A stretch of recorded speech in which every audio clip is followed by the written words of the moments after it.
We're running the Miami Marathon in no time.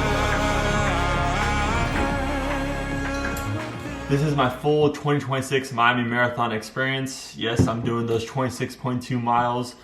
There's about 20,000 runners that are going to do the half or the full marathon. I'm going to be a part of that, and I grew up and was raised right here in Miami, so this means that much more. It's going to be my 5th marathon, but ever since I started marathon running, I've always kind of had the Miami Marathon in the back of my mind because it's my city, and it's one way to truly appreciate the city where you grew up in, and I'm going to do that. But today is Saturday. I already have my bib with me, but yesterday I did the whole Expo experience, so let's go there. Here we're at the bib pickup in Wynwood. Do they always have this or no? No. Let runners line up in front. Numero 871. Jack got his cafecito. Yes, I did. Yeah, this expo is not only just for the marathon, it's also for the 5K and the half. So it's loaded with people. He doesn't think the 5K people are dogs. I mostly agree. I guess so. I didn't, maybe Hoka owns Wahoo? I got to try the Wahoo Kicker for the first time, a $7,000 treadmill that the pros use because it goes down to 4 minutes per mile pace. I brought it down to 5, and then also my brother Jack tried it.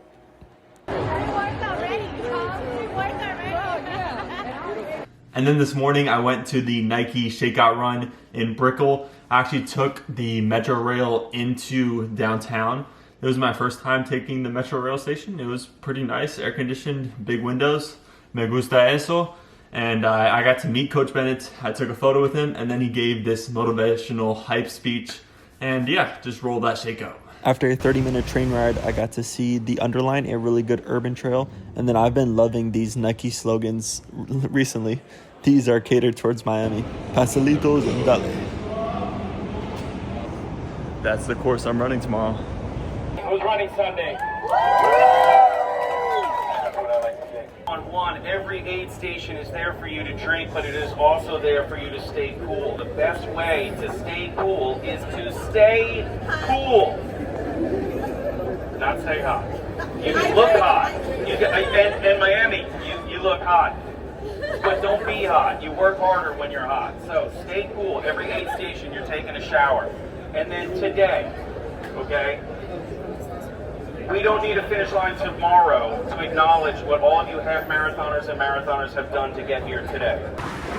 Miami Nike shakeout run. Definitely over 500 people.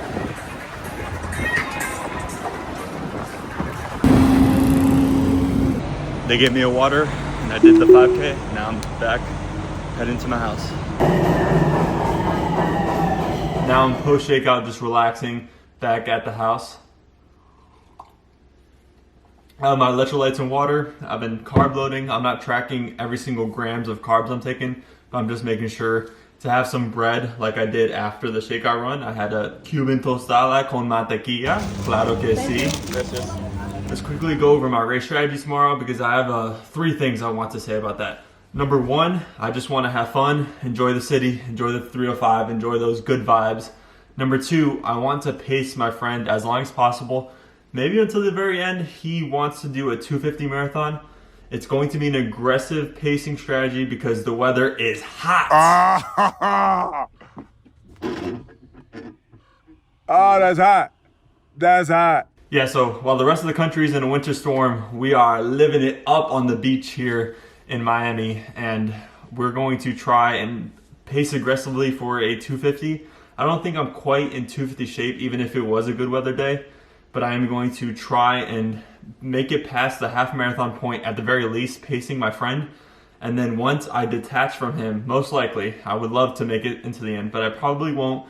I'll probably detach. And then my third thing I want to say is that I would like to get a sub 3-hour marathon. My marathon PR is 2:45, so that's just not happening tomorrow at all. I've been training, consistent 50-mile weeks and doing my long runs. I did 2 20-milers. But have I been going above and beyond? No. That's probably for the future. But tomorrow is just to enjoy the crowd, enjoy my family being there. My family is just waking up at this house tomorrow, and we're just driving to the race. So there's not many races you can do that in. So I'm gonna have some more carbs right now. I had like bagel, peanut butter honey yesterday, and some other things. So just get into that. I do want to say what's been on my vision board for this race for a while is two things. One, when Eliud Kipchoge ran his sub 2-hour marathon, there was a bunch of his pacers just like looking anxiously and super excitedly towards the finish line to see if he did it and finished. And I hope to be that for my friend. And also in the 2024 Olympic trials in Orlando, Florida, Clayton Young let Connor Mance finish first. So that's been on my vision board on my training for the last couple of months, because my friends, he's been putting in the work, he's been putting in the mileage, more mileage than me, and he deserves his PR because he's been waiting for it for a while. Dulce, ¿tú estás lista? Here's my marathon flat lay. I'm running in the Puma Fast R3. I'm going to take around 8 gels plus carb mix in my handheld water bottle. So I'm going to try and target around 60 to 70 grams of carbs per hour. My previous peak has been 45, so I'm just trying to really test the upper limits on that. A Nike singlet and 2-inch shorts. And then there's my bib, Corral B, which I pointed out. And these are actually bloody from my current PR marathon, my 2:45.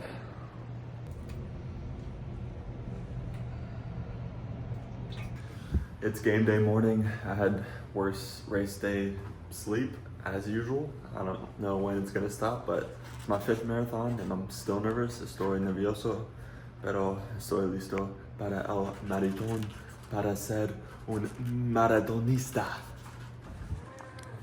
See, Dulce?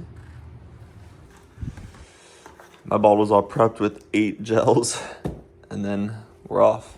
My dad's gonna drop me off near the starting line, and then they're gonna be placed around the second half of the course, because I heard that the second half of the course is super quiet compared to the first half, so that's where I'll need my family support.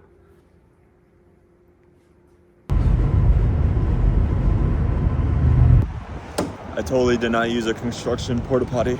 Totally not. The SpongeBob meme is how I feel about this being my warmest marathon ever.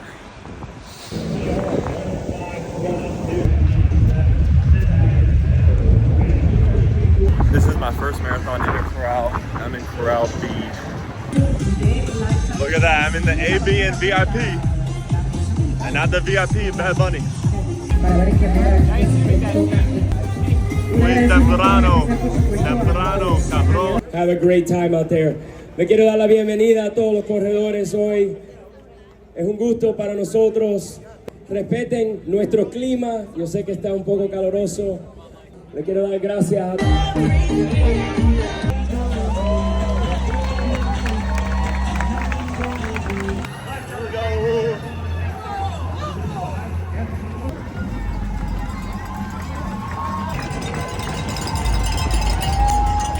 First bridge. Christian!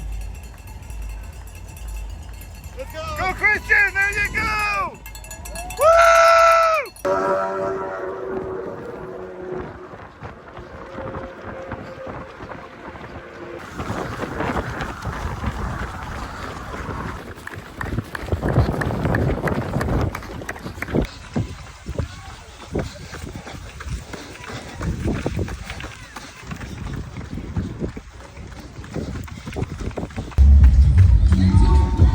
Here's the half marathon, marathon split.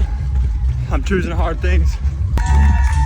Half marathoners, make sure you realize that at about 12.8 miles, you guys are going to veer left, and these folks have an entire 13 plus miles to go from there. So make sure you guys recognize that when you veer off, all right?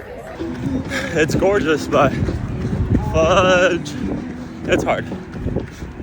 Muy cabrón. And my sock came off too.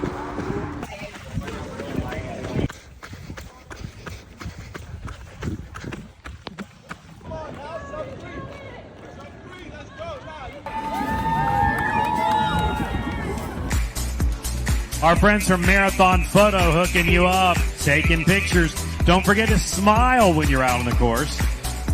Marathon photo taking all your pictures today. I finished que hace calor. My slowest marathon yet, but my second fastest half marathon, so polar opposite splits between the first and second half marathons. I poured everything into the first half.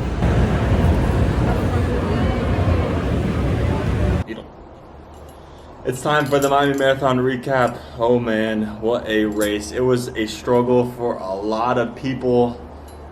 Even though the sights of Miami are a spectacle to see, oh man, that heat and humidity was just Olivia Rodrigo's brutal on repeat. It was so brutal out there. But I do want to say I did post a whole like journal entry on Strava if you want to read that type of thoughts. Those are like first reaction type of thoughts. Now I've had a full sleep to think about my Miami Marathon experience. I've already had my cheat meal, so I've had my Takis, my Joyride, my alcohol-free beer, and my Chipotle bowl, which was all super delicious. And so now talking about the Miami Marathon, going into it, I knew I was doing some suicidal things in terms of pace. I knew by the end of it, it would have felt like I was in Hawksaw Ridge just trying to get one more, or storming the beaches at Normandy.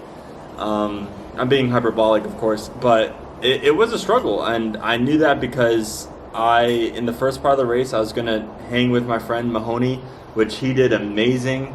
I want to roll this clip of him finishing. It just sounds cool. It's an epic announcer line for him. It's Christian Mahoney from right here in Miami. Hello, Christian. Welcome to the finish line. He did amazing. He got around to 3:01, which is fantastic in this weather. It's not a personal record for him, but it really should count as one because of the horrendous and arduous conditions yesterday. It's just an abhorrent type of weather for a marathon race. Great for participants. My brother was actually at one part of the race, and he was like, "I'm hot just watching you." So yeah, you can only imagine being in the sun for certain sections with no clouds, no rain. I mean, you had like some frozen sponges poured over your heads, people with sprays everywhere, but that can only do so much when you are just spending hours and hours in that heat and humidity, right? But the first part of the race, I was pacing with my friend, and I could only do that for 11 miles. And as soon as I hit the 11-mile mark, I slowed down a bit and let him continue on. I kept it together a little bit with pace. I did 2 7-minute miles for mile 12 and mile 13. I chose the marathon path. Yesterday, there was a bunch of marathoners who broke off early and finished the race with all the other half marathoners. I chose the hard thing, and my gosh, I hit the wall brutally for the very first time in my marathon life. I mean, in other marathon races, I've slowed down slightly towards the end, but nothing that's like a total dilemma. But yesterday, I hit mile 20, and I just went right to run walking, and I probably averaged, my last 10K split was probably this fast. It was probably in between 9 and 10 minutes per mile, which is about, what is that for Ks? Soy un maratonista. The benefits of yesterday, the positives to take from it are, one, that I consumed the most carbs and caffeine I've ever done in a race. I really tried to push the limits on those two yesterday. I took around 75 grams of carbs per hour and 375 milligrams of caffeine during the entire race.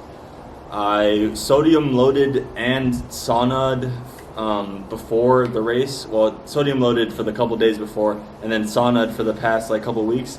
And honestly, those two probably had a negligible effect on my running on Sunday, because I think just the weather trumps it all. Just overtakes it, conquers it all. Was the course beautiful? I would say yes. The course is the epitome of Miami. It captures everything you would want to see in Miami. The starting line is just a beautiful sight to see if you were in like those skyscrapers and those apartments there. The cruise ships were super cool to see. But honestly, for most of the race was just misery for me. A lot of times with racing, I have like moments where I can enjoy different aspects of the race, whether it's like signs going by, like I saw run like Mendoza sign because Mendoza scored a touchdown, like a running touchdown here in Miami. So I saw that marathon sign, and I wish I could only run for 20 yards, but instead I'm running for many more times that yards, because I'm doing a whole 26.2 miles, which that's around 40,000 yards. Here's the exact amount. That's just the estimate off my head. It's probably more than that, but that's a lot more yards than Mendoza's 20. But I was taking water and Gatorade in me, on me, taking showers like Coach Bennett said to me the day before at the Nike shakeout. And he also said to throw away the clock and just run the best race I could. And I think I did that. I really put all my effort out there with the parameters I set for myself, which meant being faster than I wanted to be in the first half, because I was pacing with my friend who has done more mileage than me recently, and I was pretty sure he was in better physical shape than me. And I know I don't handle hot weather well. And especially since I'm on a little bit higher of the body fat percentage scale, that also just tends to mean that you need cooler conditions to excel. And I know I'd prefer it around 45 degrees, honestly 40. That's my perfect sweet spot. And we were a far departure from that yesterday. Would I ever do the Miami Marathon again? I would do the half. The half seemed fun. I mean, the entrance fee is a little bit pricey for a half marathon and a full marathon, but if I had the money, I would do the half marathon. Maybe not ever have expectations of setting a personal record. And if this is your first marathon, I'm sorry. This is not how a marathon could be. It could, be easier. Marathons are hard, but they don't have to be this hard. And yesterday, it was just so hard for me. I mean, it was my slowest marathon ever. I've never ran one slower. And although people are congratulating me and saying you did a good job, it really doesn't feel like I did a good job. It feels like I let myself down a little bit, especially since I said I wanted to go sub 3 if possible, but I think I needed to temper expectations a little bit more. I mean, we were so aggressive with the pace in the first 10 miles. We were on pace for like a 247, 248 through 10 miles, and even though you only have 16 miles more of the race, that still felt like an eternity. This is the medal. It's a very cool medal. I'll have B-roll going over me. There's a rotating sun and a palm tree and a Miami that's supposed to resemble like a bracelet. A very clever medal design, probably the coolest running medal I've ever received, honestly. It's very heavy, but I enjoyed the race. The crowd in the second half, as expected for a half marathon type of race where most of the competitors are doing the half marathon. Yeah, there was just less crowd in the second half. There was moments where the crowd was there. For example, when you get to the Coconut Grove turnaround section, you have a lot of crowd for around 30 seconds of the race if you're running a good steady pace.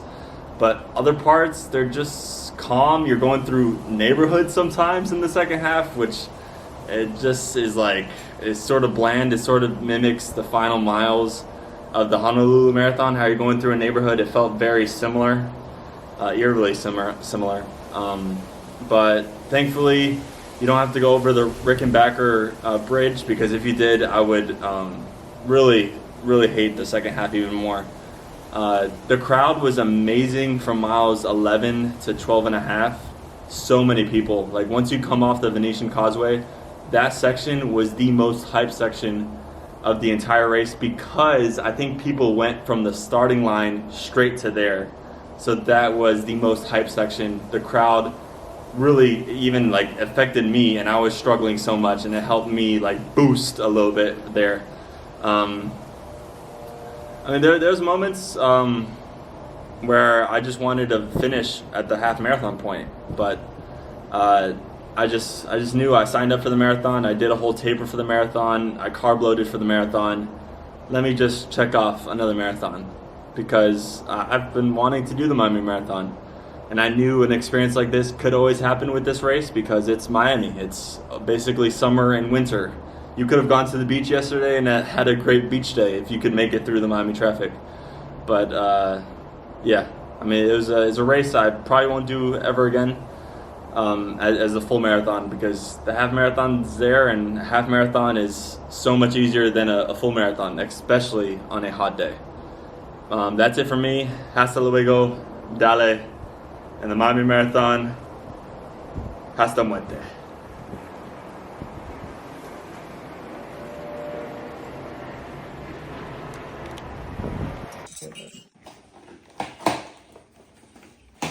Because some people might be like giving up early. All right, fine. Like if you're doing the full marathon and struggling, you could turn. I'm sorry we weren't there, honey. It's okay. No, the whole point of going there was to be at the finish line. Yeah.